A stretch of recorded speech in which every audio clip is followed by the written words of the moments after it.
This is Lieutenant Jack Scott with the 1st Canadian Army in Belgium. I got a letter from my mother out in Vancouver today, and she's kind of worried about something. Seems that the deadline for mailing Christmas presents to the troops over here is getting close, and she's pretty much in a fog about what kind of a gift will be suitable for a son who's in France or Belgium, or maybe in Holland. There are probably a lot of mothers and wives who are in the same boat, so I've got 3 fellows here at the microphone, our own particular brain trust, to find out what the troops really want. From left to right, here they are. Well, I'm Corporal Bob Christie from Toronto. Corporal Jock Monroe here. My town's Montreal. Right. And I'm Lance Corporal Walter Hall of Bowmanville, Ontario. Right. Well, now, how about this, Bob? Well, frankly, I hadn't given Christmas much thought, except kind of figuring the war might be over by then. But you're right, Jack. We're in a different boat this year than last, and I guess it's going to be tougher for the people at home to know what to send. That's right. I'll tell you one thing, though, that's a sure bet. Well, what's that, Jock? Practically anything to eat that you can't get to eat over here. Such as? Well, canned fruit juices or tomato juice, biscuits, coffee, homemade candies, nuts, fruitcake, almost any kind of canned stuff. Except bully beef. Sure.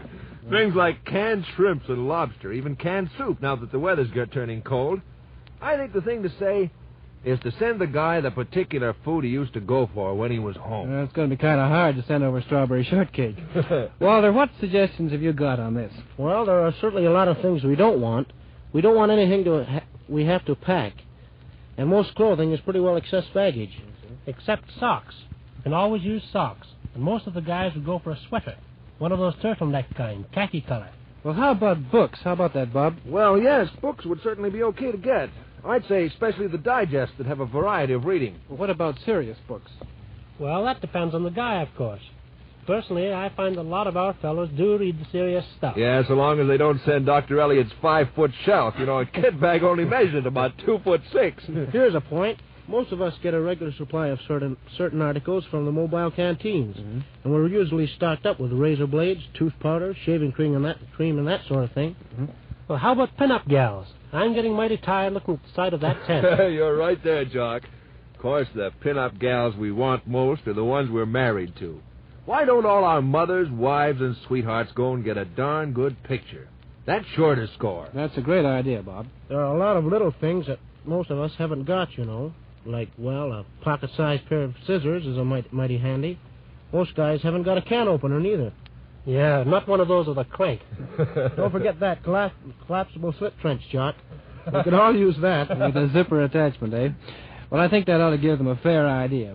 To wind this up, let's answer this question. What would you 3 most like? What about that, Bob? Well, put me down for that turtleneck sweater. And a chamois leather vest. You're in. And, Walter, how about you? I'll settle for that tomato juice, thanks. And how about you, Jock? I'd like a pair of fur-lined leather gloves. Well, now they know. Well, there's just one thing we haven't settled. Well, what's that? Well, what do they want for Christmas at home? Well, let's adjourn to the nearest cafe and talk about that. Yeah. Say, I saw a really slick pair of blue wooden shoes across there with gold... This is Jack Scott signing off from Belgium.